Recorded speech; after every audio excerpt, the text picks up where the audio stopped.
انور کا پیغام بہت واضح تھا، ابھی فیصلے کا وقت نہیں آیا۔ اگر وہ اگلے ہی روز خود شاہینہ بھابھی کو بلا کے کہہ دیتا کہ آج سے تم بھی کھانا لے جا سکتی ہو اپنے شوہر کے پاس، تو مجھے تعجب نہ ہوتا۔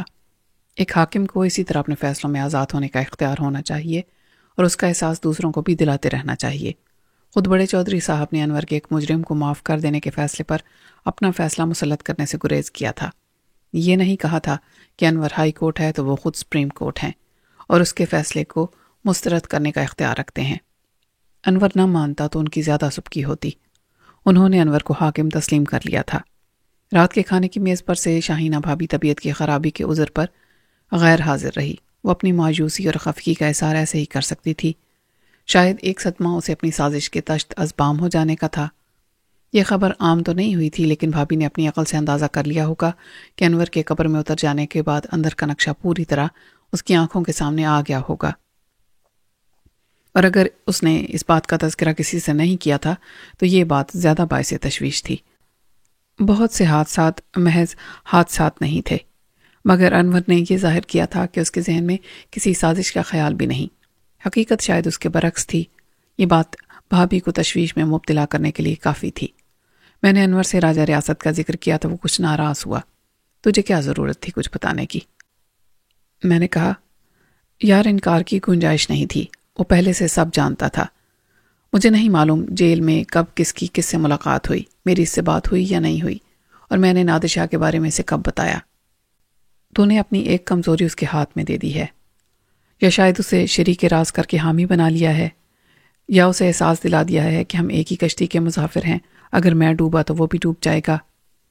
ریشم اور سلونی کے آ جانے سے ہم نے موضوع بدل دیا اور اپنے چہرے سے تشویش اور فکر مندی کے آثار دور کرنے کی کوشش بھی کی، لیکن موڈ کو بٹن دبا کر سوئچ کرنے کی کوشش ناکام رہی۔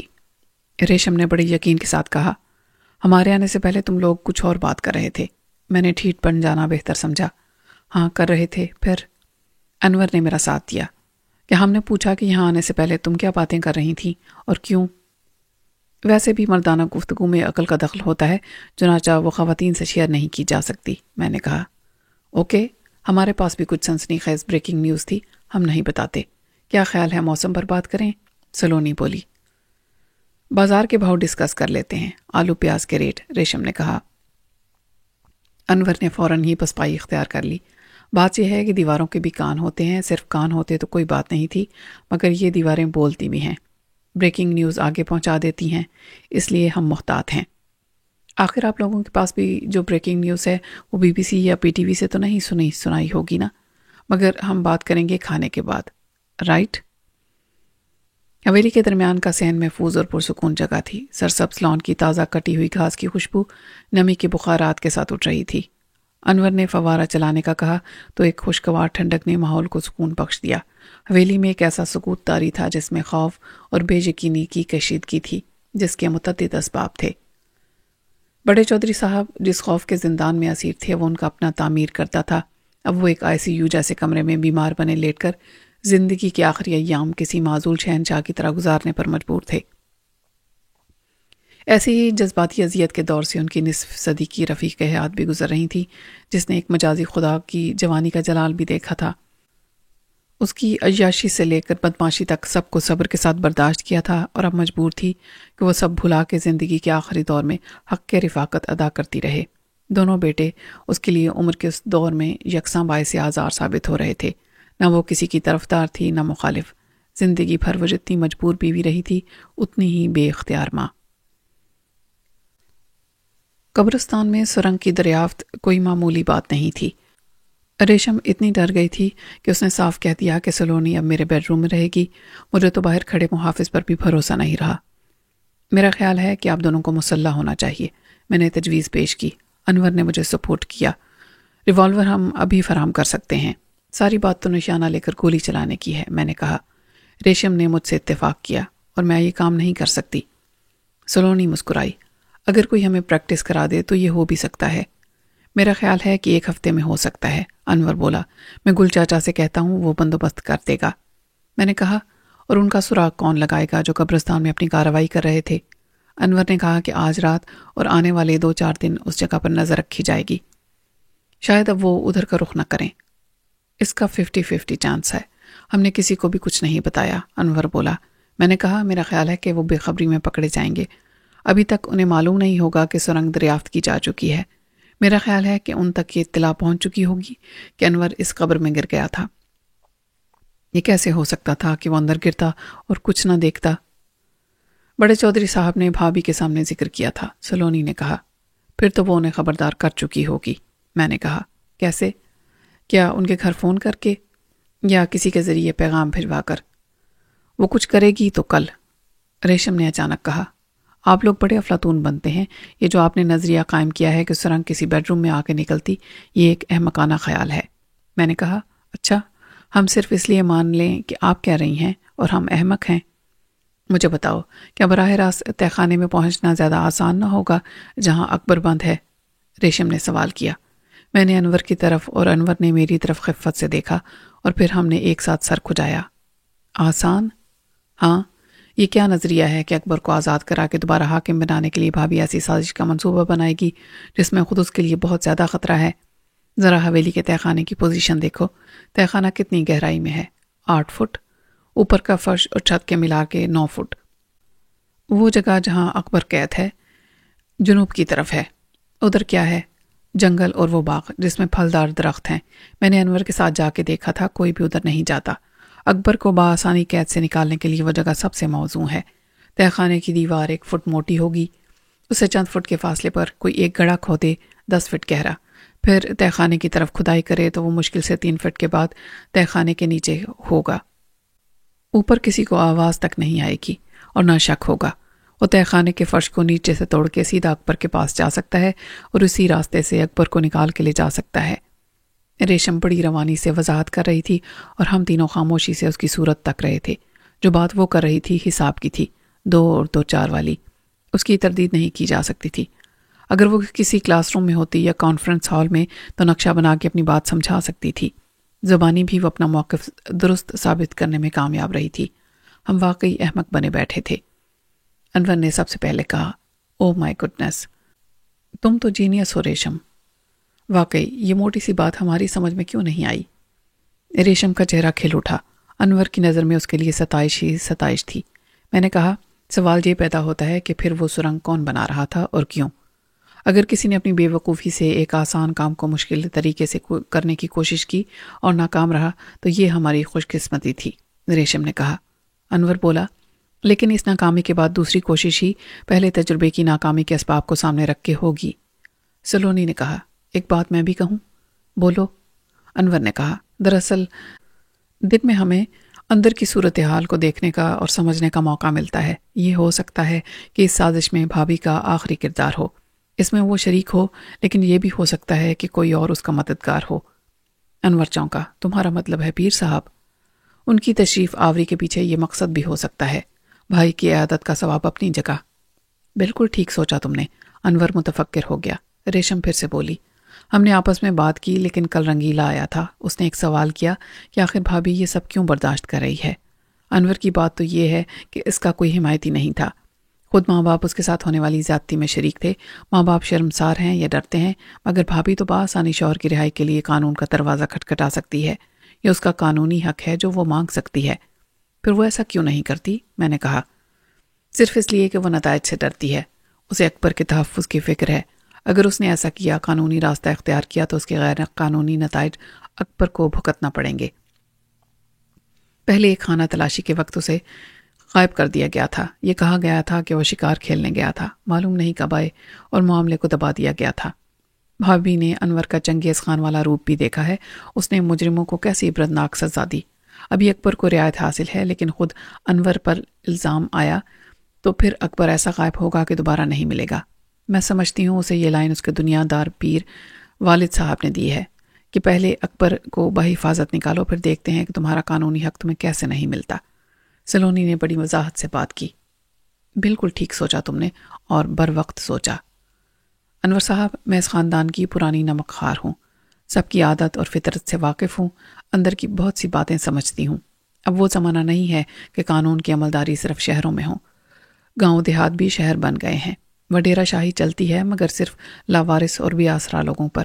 اکبر بے آسرا نہیں ہے، وہ ایسے وکیل کرے گا جو آپ کو مشکل میں ڈال دیں گے۔ انور سوچ میں پڑ گیا، تو پھر کیا مجھے مصالحت کر لینی چاہیے؟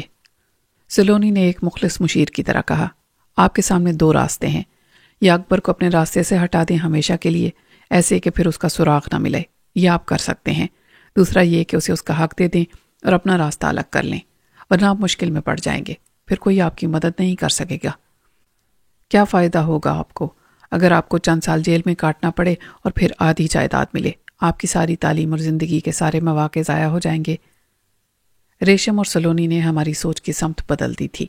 یہ انتہائی پریکٹیکل اور پرخلوص مشورہ تھا۔ شاید خود انور کو اپنی غلطی کا احساس ہو رہا تھا۔ انتقامی سوچ سے مغلوب ہو کے اس نے اپنا مستقبل خطرے میں ڈال دیا تھا۔ اس نے 1 سال جیل کی اذیت جھیلی تھی، لیکن اب جو کچھ وہ کر رہا تھا اس اذیت کا بدلہ تھا اور کچھ نہیں۔ اس میں خرابی ہی خرابی تھی۔ ایک غلطی کا ازالہ دوسری غلطی سے نہیں ہوتا۔ یہ ایک لا حاصل جنگ تھی جس میں فتح کسی کی نہیں ہوتی۔ ایک طویل خاموشی کے بعد میں نے کہا، تیرے سامنے واقعی دو راستے ہیں۔ اگر تجھے اسی راستے پر چلنا ہے تو پھر اکبر کو اپنے راستے سے ہٹا دے، ورنہ رک جا۔ مصالحت کا راستہ ابھی بند نہیں ہوا۔ رات زیادہ ہو جانے کے خیال سے ہم اٹھنے ہی والے تھے کہ رات کے سکوت میں ایک درد بھری فریاد کی آواز گونجی۔ کسی نے چلا کے کہا، اوئے مینوں نہ مار، اور ظالموں میری گل تے سنو۔ کسی نے ایک گالی دی۔ ایک چیخ پر ہم سب اٹھ کر دوڑے۔ ریشم اور سلونی کو انور نے وہیں روک دیا۔ ہم گیٹ سے نکلے تو گارڈ کو اپنے ساتھ لے لیا۔ اب ہمارا رخ قبرستان کی طرف تھا۔ گارڈ کی ٹارچ کی سرچ لائٹ جیسی روشنی نے قبرستان کا منظر پوری طرح عیاں کر دیا۔ سرنگ والی قبر کے پاس بڈھا گورکن زمین پر پڑا تڑپ رہا تھا اور اس کا خون قبرستان کی مٹی میں مل رہا تھا۔ گورکن سے سوال جواب کرنے سے زیادہ ضروری یہ تھا کہ اسے مرنے سے بچایا جائے۔ میں نے انور سے کہا، تو اسے سنبھال، میں دیکھتا ہوں حملہ آور کو، وہ ابھی زیادہ دور نہیں گیا ہوگا۔ انور نے مجھے پکڑ لیا۔ جانے دے ملک، وہ اتنی دیر میں نہ جانے کہاں نکل گیا ہوگا، اس کے پیچھے جانے کا خطرہ مول مت لے۔ انور کی بجائے گارڈ نے زخمی گورکن کو دونوں ہاتھوں میں اٹھا لیا۔ چاقو کا زخم اس کے پیٹ اور سینے کے درمیان کہیں موجود تھا جو اندھیرے میں نظر نہیں آتا تھا۔ گورکن نے اپنے ہاتھ سے اپنے پیٹ کو دبا رکھا تھا، پھر بھی خون اس کی انگلیوں سے ٹپک ٹپک کر گارڈ کی وردی کو داغدار کر رہا تھا۔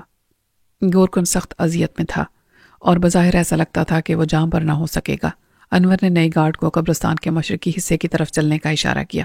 ہم قبروں کے درمیان سے گزرے، پھر کچی دیوار کے سامنے خلا یا گزرنے کا راستہ آ گیا۔ اس سے ملا ہوا کوٹھڑی جیسا ایک کمرہ گورکن کا گھر تھا۔ اس کی چھت لکڑی کی بے ہنگم شاخوں اور گھاس پھوس کو رسی کے ٹکڑوں اور تاروں سے باندھ کر بنائی گئی تھی۔ دروازے کے اندر بظاہر صرف اندھیرا تھا، مگر انور نے کیواڑ بجائے تو کسی عورت نے کہا، کون ہے؟ گارڈ کی سرچ لائٹ نے گرد و پیش کو روشن کر دیا تھا۔ میں نے فرش پر گدڑی میں پڑی ایک بوڑھی عورت کو گھبرا کر اٹھتے دیکھا، پھر اس کی نظر اپنے درد سے کراہتے شوہر اور انور پر پڑی۔ اس نے ایک چیخ ماری، ہائے کیا ہوا سرکار، ہائے ہائے کس نے مارا اسے؟ گارڈ نے گورکن کو فرش پر لٹا دیا اور پیچھے ہٹ گیا۔ میں اور انور وہیں گھٹنوں کے بل بیٹھ گئے۔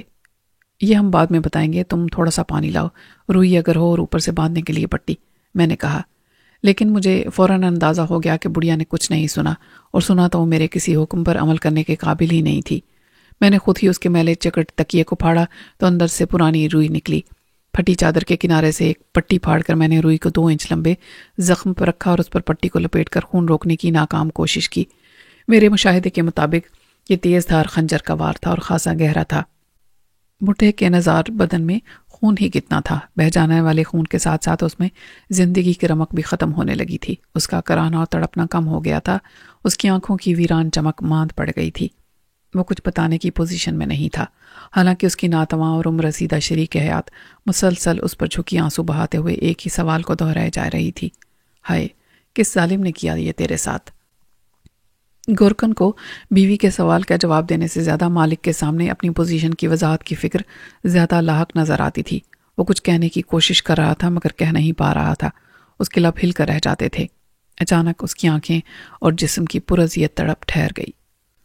مجھے اندازہ ہو گیا تھا کہ اس زخم کی اذیت سے روح پرواز کر گئی ہے۔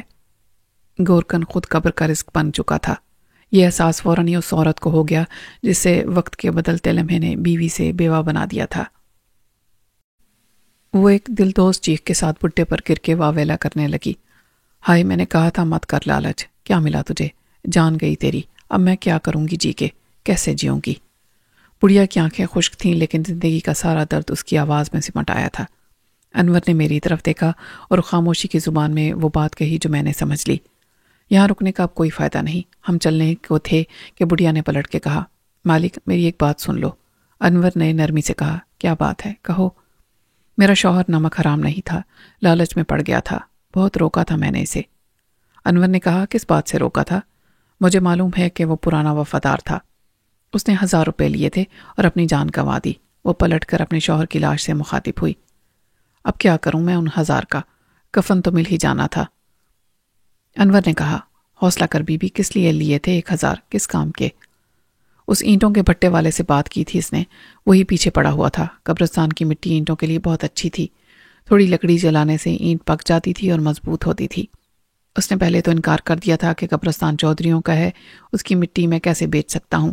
اس نے کہا، میں نیچے سے نکالوں گا، اوپر کی زمین ایسے ہی رہے گی، کسی کو پتہ نہیں چلے گا، 1000 روپیہ مہینہ دوں گا۔ وہ پھر بیان کرنے لگی۔ میں نے اور انور نے ایک دوسرے کی طرف دیکھا۔ چند سیکنڈ کے بعد میں نے پوچھا، ماسی کس نے دیے تھے 1000 روپے؟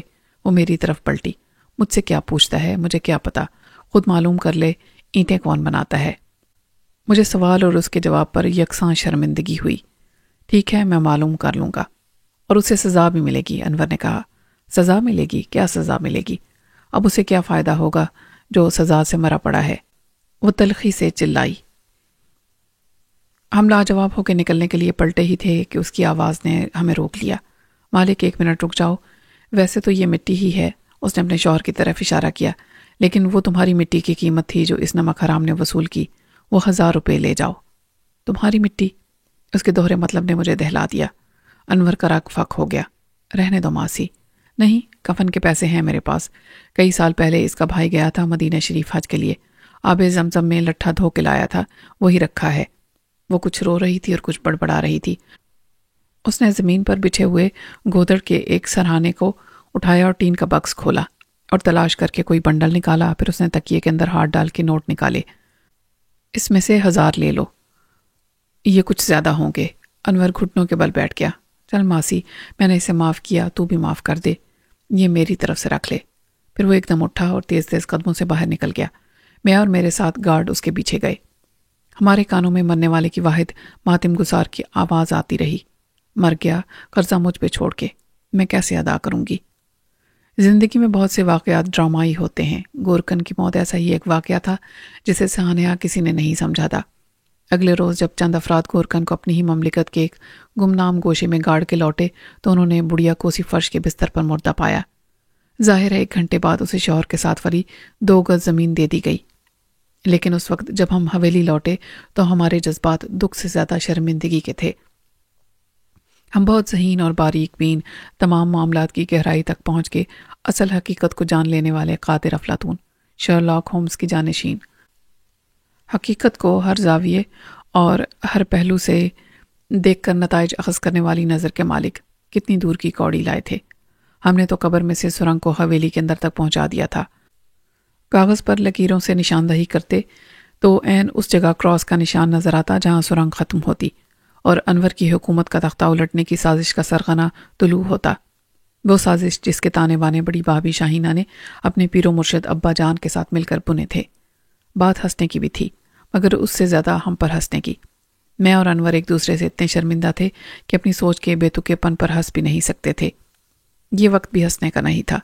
چنانچہ ہم خاموشی سے اپنے اپنے کمروں میں جا کے سو گئے۔ اگلے دن میں نے ایک مصروفیت نکالی۔ میں صبح ناشتے کے بعد ریشم کے ساتھ ڈاکٹر جلالی کو بما ساز و سامان لانے نکل گیا۔ لاہور تک کا راستہ 1 گھنٹے کا تھا۔ ڈرائیونگ میں خود کر رہا تھا۔ ریشم میرے ساتھ اس لیے آ گئی تھی کہ اسے سامان کی پیکنگ کرانی تھی۔ یہ دیکھنا تھا کہ ڈاکٹر جلالی کے بیڈ روم کی ترتیب کیا ہوگی اور تمام اسباب کو حویلی میں لا کے بالکل اسی ترتیب سے سیٹ کرنا تھا۔ مین روڈ پر آ کر اس نے اچانک کہا، میں نے کوئی بے وقوفی کی بات نہیں کی تھی۔ میں نے کہا، ہم سب بہت عقل مندی کی باتیں کرتے ہیں۔ جو میں نے کہا تھا وہ ہو سکتا ہے، ہونے کو تو بہت کچھ ہو سکتا ہے، مثلاً یہ کسی گاڑی میں تمہارے ساتھ میں بائی روڈ یورپ کی طرف نکل جاؤں اور کبھی لوٹ کے نہ آؤں، مگر ظاہر ایسا نہیں ہوگا۔ ہاں، تم نورین کے ساتھ بھی نکلے تھے، راستے میں اسے اوپر بھیج دیا، اب اس کے خوابوں پر گزارا کر لیتے ہو۔ طنز کا وار اتنا گہرا اور غیر متوقع تھا کہ میں گنگ ہو کے رہ گیا۔ خاموشی کی ایک سنگین چٹان ریشم کی اور میرے درمیان حائل ہو گئی، جو نظر نہ آنے کے باوجود اپنی حقیقی ہونے کا احساس دلاتی تھی۔ پھر ریشم نے میرے ہاتھ پر اپنا ہاتھ رکھا۔ آئی ایم سوری، مجھے ایسا نہیں کہنا چاہیے تھا۔ جو تم نے کہا غلط نہیں تھا۔ میں نے ایک ٹھنڈی سانس لی۔ تم پر وہ حادثہ بہت بھاری تھا، تم اسے بھول نہیں سکے۔ مجھے اندازہ ہے تم آج بھی اس سے محبت کرتے ہو۔ وہ میرا احساس ہے، کسی اور کا اس سے کیا تعلق؟ اسی لیے تو معافی مانگ رہی ہوں تم سے کہ میں نے تمہارے احساس کو ٹھیس پہنچائی، جبکہ میں سب جانتی ہوں۔ سب سے پہلے میں نے ہی جانا تھا۔ میں نے اس کے ہاتھ پر نرمی سے ہاتھ رکھا۔ کوئی بات نہیں، بعض اوقات ہم سب کی زبان پھسل جاتی ہے۔ جو بات میں نے پہلے کہی تھی وہ غلط نہیں تھی، اب اسے تم بھی بے بنیاد محفوظہ کہہ سکتے ہو، مگر میں نے انور کو بھی بتایا ہے کہ اس امکان کو سامنے رکھو۔ اکبر کو تہہ خانے میں نقب لگا کے اغوا کیا جا سکتا ہے۔ پھر ہمیں کیا کرنا چاہیے؟ اسے وہاں سے منتقل کر دینا چاہیے، کسی نامعلوم مقام پر۔ کیوں؟ اور آخر کب تک یہ غیر قانونی، غیر اخلاقی اور غیر انسانی قید کا سلسلہ چلے گا؟ میں 100% اس رائے سے متفق ہوں جو کل سلونی نے دی تھی کہ جائیداد کے پیچھے جنگ و جدل اور قتل و خون ریزی کا یہ کھیل ختم ہو جانا چاہیے۔ اکبر نے اس کا آغاز کیا تو غلط تھا، اور انور نے اسے جاری رکھا ہوا ہے تو یہ بھی زیادہ غلط ہے۔ کیوں زیادہ غلط ہے؟ یہ مکافات عمل ہے، قصاص ہے۔ خام خواہ کے فتوے مت جاری کرو۔ اب یہ زیادہ برا اس لیے ہے کہ اکبر اور انور میں فرق ہے۔ فرق ہونا چاہیے۔ وہ ان پڑھ، اجڑ اور فحشی ہے، قبائلی خون اور حیوانی دماغ رکھتا ہے، مگر دوسرا مہذب تعلیم یافتہ انسان ہے جو اخلاق، تہذیب اور انسانیت کے آداب کو جانتا ہے، سمجھتا ہے، دنیا دیکھ رکھی ہے۔ اکبر کو موقع ملا تو وہ پھر سے وار کرے گا۔ سام کے ساتھ رحم دلی کا سلوک نہیں ہو سکتا۔ انور ایک بار ناتجربہ کاری میں مارا گیا، اب وہ اپنا دفاع کر سکتا ہے۔ ابھی وہ جس راستے پر چل رہا ہے یا تم اسے لے جا رہی ہو وہ خطرناک ہے۔ ریشم بگڑ گئی۔ میں لے جا رہی ہوں؟ اس کے ذمہ دار تم ہو۔ کیا تم نے رہائی دلانے کے بعد اسے روکا تھا کہ جو کرنا چاہتا ہے نہ کرے؟ اس وقت میں کہاں تھی؟ اس کے ساتھ مشورہ دینے کے لیے میں نے روکا تھا، مگر وہ رکا نہیں، کیونکہ یہ عارضی تھا۔ اب وہ دشمنی کے اس کھیل میں طاقت کے ساتھ شریک ہو چکا ہے اور بھول گیا ہے خود اپنے وہ تمام جذباتی فلسفے جس کی وجہ سے وہ مشکل میں پڑا تھا۔ وہ انتقام کے جنون میں مبتلا ہو گیا ہے۔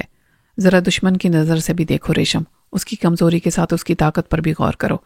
جب سے میں نے شاہینہ بھابی کے پیر و مرشد ابا کو دیکھا ہے، مجھے انور سخت خطرے میں نظر آتا ہے۔ انور نے اپنی سیکیورٹی سخت کر دی ہے، سارے محافظ بدل دیے ہیں، باہر کا کوئی آدمی اجازت کے بغیر اندر نہیں آ سکتا، خواہ وہ پیر صاحب کے مرید ہوں۔ میں نے ہنس کے کہا، ایسے بے وقوفی کے سوال و جواب تمہاری یک طرفہ جذباتی سوچ کا پتہ دیتے ہیں، اور کچھ غلط نہیں کہ رات سلونی کی بات نے میرے ذہن کو تھوڑا سا جھنجھوڑا بھی تھا، ورنہ میں بھی صرف ایک طرف دیکھ رہا تھا۔ میں انور کے دفاعی انتظامات کو کافی سمجھتا تھا، لیکن دفاعی انتظامات آخر کس لیے اور کب تک؟ محفوظ راستہ اختیار کرنا بہت متبادل ہے، نہ آپ جارحیت کریں نہ دفاعی انتظام کی ضرورت ہو۔ تم انور کو قائل کر سکتے ہو؟ میں واپس جا کے ایسا ہی کروں گا۔ ابھی وقت ہے، بڑے چودھری صاحب یہ کام خوش ہو کے کریں گے۔ انہیں احساس ہے کہ جو کچھ ہوا یا ہو رہا ہے سب انہی کی غلطی کا نتیجہ ہے۔ وہ بڑے بھائی کو بلا کے یا خود اس کے پاس جا کے یہ باعزت پرامن تصفیہ کرا سکتے ہیں۔ گاڑی کو میں نے ڈاکٹر جلالی کے بند پھاٹک پر روکا، اوپر والی گھنٹی بجائی تو اوپر والی ایک کھڑکی کھلی اور ڈاکٹر جلالی کا پرجلال چہرہ نمودار ہوا۔ میں نے سلام کیا تو اس نے صرف سر ہلایا۔ اس کے پریشان گھنے بالوں کا سفید غبار سا چہرے کے گرد پھیلا ہوا تھا۔ وہ ابھی تک نائٹ سوٹ میں تھا، اس کے ہاتھ میں گلاس تھا۔ میں یہ فرض نہیں کر سکتا تھا کہ وہ پانی پی رہا تھا۔ اس کی سرخ آنکھیں ریشم پر جم کے رہ گئی تھیں۔ اب یہ کون آیا ہے تمہارے ساتھ؟ ملک نسیم اختر؟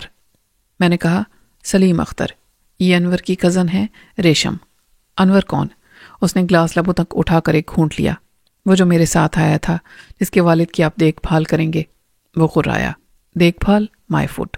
میں کارڈیک اسپیشلسٹ ہوں یا نرسنگ ایڈ؟ میں علاج کرتا ہوں۔ او یس سر، میرا مقصد وہی تھا، منہ سے غلط الفاظ نکل گئے۔ آپ کے ساتھ ایک نرس بھی تو جائے گی؟ کہاں ہے وہ نرس؟ اس نے گلاس سے دوسرا گھونٹ لیا۔ اس کا انتظام کرنے کی ذمہ داری آپ نے لی تھی، میں آپ کو لے جانے آیا ہوں۔ اور یہ خوبصورت لڑکی، یہ کیا تمہارا دل بہلانے کے لیے ساتھ آئی ہے؟ میں نے کہا، یہ پیکنگ میں مدد کرے گی سر، پھر آپ کا تمام اسباب اسی ترتیب میں وہاں لگائے گی جہاں آپ جا رہے ہیں۔ آپ پلیز چابی دیں تاکہ باقی باتیں میں اوپر آ کے کروں۔ اس نے گاؤن کی جیب میں ہاتھ ڈالا اور چابی میری طرف پھینکی۔ چابی گیٹ سے ٹکرا کے اندر گری۔ مجھے گیٹ پر چڑھ کے اندر اترنا پڑا۔ چابی میں نے گیٹ پر سے ریشم کو دی اور وہ تالا کھول کے اندر آئی۔ دوبارہ تالا لگا کے ہم گیلری سے گزرے اور زینے تک گئے۔ ریشم نے کہا، یہ کیسا خپتی آدمی ہے، چودھری صاحب کے ساتھ اس کا کیسے گزارا ہوگا؟ خوب گزرے کی جو مل بیٹھیں گے دیوانے دو، جیسا مریض ویسا ہی ڈاکٹر، جیسی روح ویسے فرشتے۔ دن کا باقی حصہ بڑی مشکل اور افراتفری میں گزرا۔ میں نے سامان منتقل کرنے والی ایک کمپنی کو ٹرک کے ساتھ بلا لیا تھا۔ انہوں نے چھوٹے سامان کو ڈاکٹر جلالی کی ہدایت کے مطابق بڑے بڑے کاٹن یعنی گتے کے ڈبوں میں پیک کیا۔ وہ ایسے کام اپنی مرضی کے مطابق تیزی سے سمیٹنے کے عادی تھے، لیکن ڈاکٹر جلالی کی مرضی پر مجبور تھے۔ وہ بہرحال ان کا کلائنٹ تھا۔ 2 گھنٹوں کا کام 4 گھنٹوں میں ہوا تھا۔ درمیان میں ایک مرتبہ چائے خود ریشم نے بنائی۔ ڈاکٹر اپنا کھانا خود تیار کرتا تھا، باقی سب کے لیے مجھے بازار سے انتظام کرنا پڑا۔ ہم نے چلتے پھرتے ہی پیٹ بھرا، جسمانی تھکن اپنی جگہ تھی۔ ڈاکٹر جلالی کی ہدایات پر عمل کرنے کی ذہنی تھکن اس سب سے زیادہ تھی۔ اگر وہ اپنی گاڑی میں ہمارے ساتھ نکل جاتا اور سامان لانے کی ذمہ داری پیکرز پر چھوڑ دیتا تو سب کو آسانی ہوتی اور کام وہی ہوتا جو سارے دن کی بک بک کے بعد ہوا تھا، لیکن یہ ناممکن تھا۔ مجھے بھی اب تشویش تھی کہ مریض اور ڈاکٹر کی آپس میں کیسے بنے گی۔ بالآخر ایک رخصت ہوگا اس دنیا سے یا حویلی سے، اور ایک کے دل کا اور دوسرے کے دماغ کا روگ خاک ٹھیک ہوگا۔ دونوں دوہرے مرض کا شکار ہو کر کسی تیسرے سے علاج کے لیے ہسپتال میں جا لیٹیں گے، لیکن اب جو ہونا تھا اسے روکا نہیں جا سکتا تھا، اور خدا سے کچھ عجب نہیں کہ کیا معجزہ کر دے۔ شام کے قریب ڈاکٹر نے دھکا لگوا کے اپنی تاریخی واکس ویگن کو سٹارٹ کیا۔ وہ نہ جانے کب سے کھڑے کھڑے چلنا ہی بھول گئی تھی۔ اس کی بیٹری خلاص تھی اور ٹائروں میں ہوا اتنی ہی تھی جتنی ڈاکٹر جلالی میں عاجزی اور شرافت۔ روانگی سے قبل مجھے دونوں پیکرز کی مدد سے اس کو جھاڑ پونچھ کے اس قابل بنانا پڑا کہ ڈاکٹر کو اس میں سے سیدھی صاف سڑک دکھائی دے۔ وہ ہمارے ساتھ بیٹھ کر جانے سے صاف انکار کر چکا تھا اور بضد تھا کہ اسے خود چلائے گا۔ یہ بھی میری شریک حیات ہے، جس کو ہاتھ لگانا تو دور کی بات ہے، اس پر کسی نے بری نگاہ ڈالی تو میں نے اسے اپنی غیرت پر حملہ سمجھا۔ اس نے بتایا، میں نے غلطی یہ کی تھی کہ اسے بیچ ڈالنے کا مشورہ دیا تھا۔ اس کے نزدیک یہ اوریجنل کنڈیشن میں تھی۔ اس کی قیمت کا تعین کوئی اینٹیک ڈیلر یا قدردان ہی کر سکتا تھا، جو آج کے دور کی کسی نئی مرسیڈیز کے برابر ہوگی، مگر وہ مرسیڈیز اس کا کیا مقابلہ کرے گی؟ بالآخر ہمارا قافلہ حرکت میں آیا۔ پیکرز پھر پھنس گئے تھے۔ یہ 1 گھنٹے کا راستہ تھا جو 3 گھنٹوں میں طے کرنا پڑا۔ ڈاکٹر جلالی کے تمام اسباب کو پہلے سے خالی کرائے ہوئے کمرے میں ان کی مرضی کے مطابق لگوانا اب ریشم کی ذمہ داری ہو گئی تھی۔